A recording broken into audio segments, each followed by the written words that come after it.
Tired of painfully slow internet speeds on your Mint mobile phone, feeling like you're stuck in the stone age of 2G?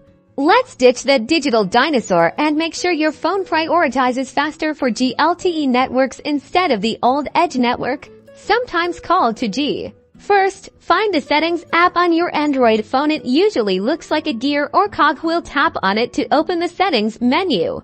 Next, look for Network and Internet. It might also be called Connections or Mobile Networks depending on your phone's specific Android version. Tap on it.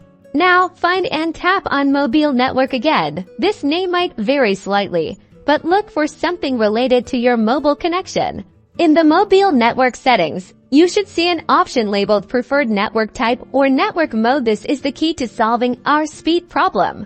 So go ahead and tap that. Here's where the magic happens. You'll see a list of network types. Make sure 4G, LTE, or LTE 3Gs. 2G Auto Connect is selected. Choosing one of these options forces your phone to prioritize faster 4G LTE connections whenever available, therefore avoiding the Edge network.